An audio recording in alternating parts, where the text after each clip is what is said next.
여러분 반갑습니다. 오늘 강성률 철학TV 제56강은 학의 다리가 길다고 해서 자르지 말라. 장자의 두 번째 시간이 되겠는데요. 여기는 장자의 모습이고 학의 모습입니다. 오늘 강의의 순서를 말씀드리도록 하겠습니다. 장자의 초월적 세계관, 그리고 장수의 대명사죠. 팽조라는 인물, 장자가 추구한 경지가 뭔지, 그리고 생명 존중의 윤리와 분수의 윤리가 나옵니다. 그리고 봉황새와 썩은 쥐 한 마리 이야기도 나오는데요. 먼저 장자의 초월적 세계관을 볼 수 있는 에피소드 1화를 말씀드리도록 하겠습니다. 소요유 제1편에 나오는 대붕의 우화인데요. 옛날 북쪽 바다에 곤이라고 하는 커다란 물고기가 어느 날 대붕으로 큰 새로 변해서 등 넓이가 며칠에 이를 만큼 엄청나게 큰 이 새는 9만리의 높은 공중에 떠올라서 3천리나 되는 파도를 일으키며 남쪽의 천지를 향해서 곧장 날아가는데 6개월에는 한 번씩 쉰다. 그런 얘기입니다. 대붕. 이때 땅에서 매미와 비둘기가 그 장면을 보고 비웃기를 우리는 기껏해야 느릅나무나 다목나무에 올라서 머물다가 땅바닥에 동덩이 쳐지는 것이 고작인데 무엇 때문에 구말려나 올라가서 그 먼 길을 가려 하는가 이렇게 이제 비웃는 거예요. 자, 그러자 장자가 대답하기를 교회 들판에 가까운 곳이죠. 나가는 사람은 세끼 식사 준비로 족하고 백리길을 가는 사람은 하룻밤 걸려 곡식을 찢는데 족하지만 천리길을 가는 사람은 석 달 동안 식량을 모아야 하지 않느냐. 이 날짐승들이 어찌 대붕의 큰 뜻을 알 수 있겠는가. 아침에 돋아나 저녁에 쓰러지는 버섯은 새벽과 심야, 깊은 밤의 경치를 모르고 봄에 나서 여름에 죽는 매미는 이른 봄과 늦가을의 풍경을 알 리가 없다. 대춘이란 나무는 8천년은 봄이고 8천년은 가을이었다. 그러니까 1년을 살면 32,000년이 되는 거죠. 그런데 겨우 800년을 산 팽조라가 이 사람을 두고 오래 살았다고 하니 참으로 안타까운 일이 아닌가. 자, 이 대붕의 우하에서 하늘을 솟구치며 높이 날아가는 그 대붕은 장자 자신을 가리키는 걸로 추측이 됩니다. 장자의 초인적 지혜와 안목, 기백을 어찌 새 속의 작은 날짐승, 보통의 인간들이겠죠. 세상 사람들이 이해할 수 있겠는가. 이와 같이 장자는 기분이 나쁠 때는 날아서 자신의 세계 속으로 침잠해버리고 기분이 좋을 때는 몇 마디 조롱하며 웃어버린다. 이거 대붕의 모습입니다. 자, 조금 전에 팽조라는 인물이 나왔는데요. 팽조는 육종의 세 번째 아들로 유복자로 태어났고 3살 때 어머니마저 죽으니까 고아가 돼버렸죠. 육종이라고 하는 인물은 여기 나오죠. 초나라의 선조인 불의신 오희가 낳은 아들인데 이 육종은 아내의 배를 갈라서 6아들을 얻었는데 그 가운데 하나가 팽조다. 다시 여기 보시면은 아내인 여의가 3년 동안이나 임신을 하고 있었는데도 아이가 태어나지 않았다는 거예요. 그래서 육종이 칼로 겨드랑이 왼쪽 밑을 가르니까 3명의 아들이 나오고 다시 오른쪽 겨드랑이를 가르니까 3명의 아들이 나오는데 그 중에 세 번째가 이 팽조라는 인물이었다. 그래서 이 팽조는 요순 임금 시대를 지나서 주나라 초기까지 834년을 살았던 신선으로서 장수의 대명사입니다.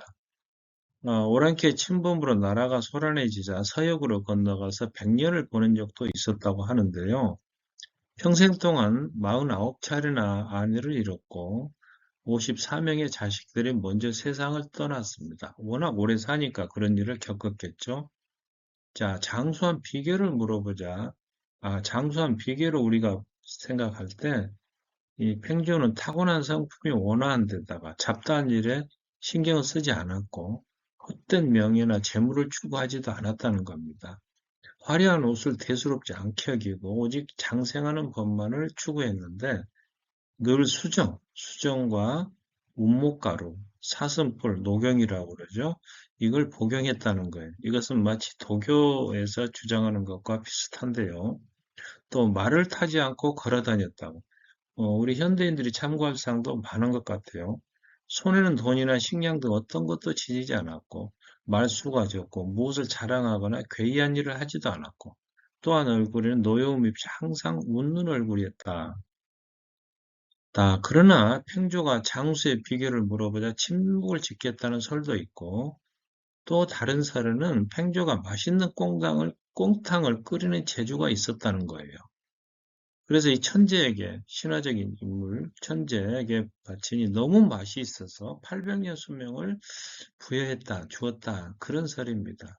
자, 그런데, 재밌는 것은 팽조가 죽어가면서도 아직 살 만큼 다 살지도 못했는데 이렇게 젊은 나이에 죽다냐고 탄식했다는 겁니다.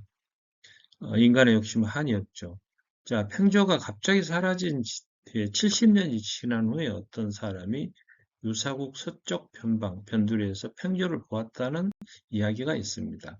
그래서 보니까 팽조가 낙타를 타고 천천히 가고 있었다. 그런 신화 같은 이야기입니다. 다시 장자로 돌아오면 장자가 추구한 경지가 뭘까요? 육아에서는 요순 같은 성인이 나타나서 요순이죠. 인위도덕 정치를 해주기를 바랍니다.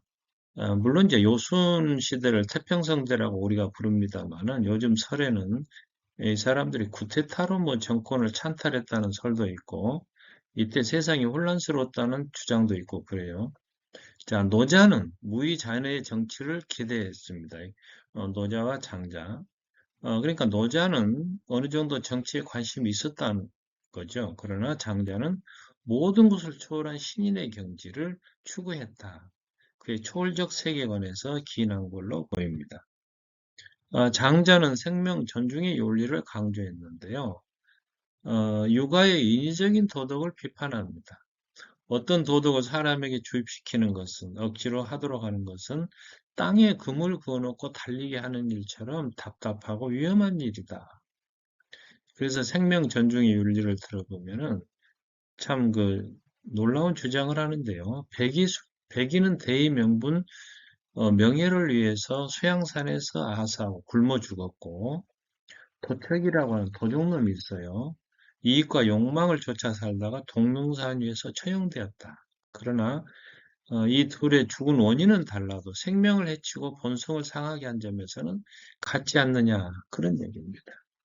백의를 좀 더 자세히 알아보면 백의는 중국 은나라 때의 처사인데 고죽군의 장남입니다. 주나라 무왕이 은나라를 치는 것을 보고 아우 숙제와 함께 이걸 적극 말립니다. 온당하지 않다는 거죠. 무왕이 끝내 말을 듣지 않고 전쟁을 일으키자 수양산에 들어가서 고사리를 캐먹고 다가 굶어 죽었다. 이게 충절을 위해서 두 임금을 섬기기 싫다는 그런 충절의 대명사로 우리가 알고 있지 않습니까? 조금 전에 나온 도척이라고 하는 이 인물은 큰 도적놈인데요. 도적놈인데 공자와 같은 시대 노나라, 공자와 같은 나라 출신인데 현자, 유화의 동생으로서 일당 9천 명과 함께 떼를 지어 다니면서 전국을 휩쓴 도둑놈입니다. 장자는 다시 분수의 윤리를 주장하는데요. 본성에 따라 사는 분수의 윤리를 주장했습니다. 여기에서 오늘 주제가 나옵니다만은 현명한 사람이라면 두 발가락이 서로 붙어 있어도 내 발가락이라 생각지 않고 손가락 하나가 더 있다 할지라도 육손이라 여기지 않는다. 선천적인 장애인이라고 할 수가 있죠. 무로리의 다리가 짧다 하여도 그것을 이어주면 오히려 괴로워하고 물오리는 이 다리가 짧음으로써 얻는 이점이 있어요. 학의 다리가 길다 해 그걸 잘라주면 오히려 실패한다. 학의 다리가 길므로 해서 물고기도 잡아먹고 그렇지 않습니까? 그러니까 뭐 사람이나 동물이나 모든 것은 태어난 대로 생긴 대로 사는 것이 가장 행복하다. 이런 뜻이 아닐까 싶습니다. 소와 말에게 각기 네 개의 발이 있는 것은 자연의 섭리이고 네 개의 발. 그 말머리에 고삐를 달죠. 잘 이렇게 다스리기 위해서 쇠코에 구멍을 뚫 수 있는 쇠코뚜레. 이게 원앙이라고 하는 이제 그 종이죠, 종. 이게 굴레. 이게 소를 이렇게 코를 뚫어서 콧뚜레를 끼웁니다. 이게 잘 듣도록 하기 위해서. 아프니까 말을 잘 듣죠. 이런 것은 사람이 만들어낸 일이지 않느냐. 이와 같이 일부러 천성을 망쳐서는 결코 안 되며 사람이 자신의 명성을 위해서 본래부터 타고난 덕을 희생시켜서도 안 된다. 그런 얘기입니다. 장자의 정치론인데요. 장자는 애초부터 벼슬자리 같은 것에는 관심조차 없었습니다. 중국 안을 주요 돌아다니긴 했지만 그 목적은 공자처럼 정치 무대를 찾기 위한 것도 아니고 묵자처럼 사회 개혁을 위한 것도 아니었다는 겁니다. 오직 욕망이 허덕이는 인간들을 보고 세상 풍토를 글로 표현하거나 웃어버리고자 했을 뿐이다. 장자의 모습입니다. 이와 관련해서 봉황새와 썩은 쥐 한 마리 일화인데요. 자신의 재상 자리가 위태롭다고 여긴 해시가 장자를 찾아다녔습니다. 왜냐하면 자기보다 장자가 더 잘난 것을 알았기 때문이죠. 이 소문을 듣고 직접 해시를 찾아가서 장자가 이런 말을 합니다. 남쪽 지방의 봉황새의 일종이 원추라고 하는 이 한 마리 새가 남해에서 북해로 날아가는데 먼 여정에도 불구하고 오동나무가 아니면 쉬지를 않고 대나무 열매가 아니면 먹지를 않고 단샘, 감천이라고 그러죠. 이 물이 아니면 마시지를 않는다네. 아주 고상한 경지를 나타내죠. 그런데 어느 날 그 새의 아래를 지나가던 이 솔개 한 마리가 썩은 쥐 한 마리를 입에 물고 있다가 혹시 그 원추새가 자기의 먹이를 빼앗지는 않을까 하고 급히 머리를 저들고 끼하고 크게 울었다고. 자, 그렇게 되면 이 썩은 쥐 한 마리도 어떻게 되겠습니까? 땅에 떨어지고 말겠죠. 그러니까 당신이 그렇게 애지중지하는 그 하찮은 벼슬자리에 나는 없다. 그런 얘기입니다. 해시가 이렇게 장자에는 자주 등장하는데요. 중국 전국시대 정치가이면서 재상이었습니다. 재상. 정계에서 물러나서 잠깐 장자와 이제 친구가 돼서 철학을 토론했던 인물이고 명가의 대표적인 인물입니다. 장자에 대한 평가를 보겠습니다. 장자는 육아 사상을 비판하는 한편 노자의 입장을 택했는데요. 분별지, 뭔가를 이렇게 세상에서 나누고 구별하는 이러한 것들 갖다 버리고 자유분방하게 주어진 대로 사는 그러한 삶을 실천했고 천지일체, 하늘과 땅 모든 것이 하나가 되는 묘한 이치를 몸소 체험하기도 했다는 겁니다. 공자와 묵자, 노자와 장자는 혼란한 세상에서 백성을 불쌍히 여기고 세상을 바로잡아 보자는 생각에서는 공통적이었습니다.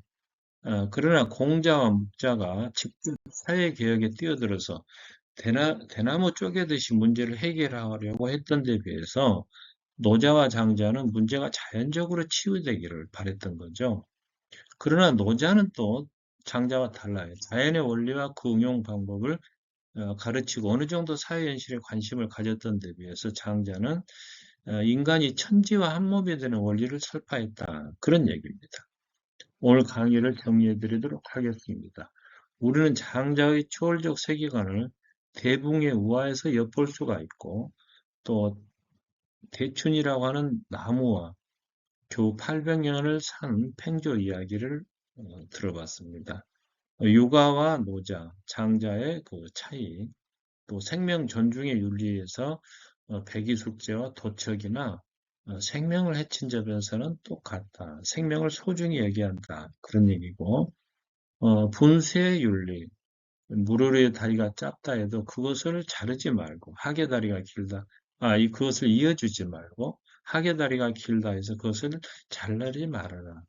오히려 천성대로 타고난 대로 사는 것이 행복하다. 그런 얘기입니다.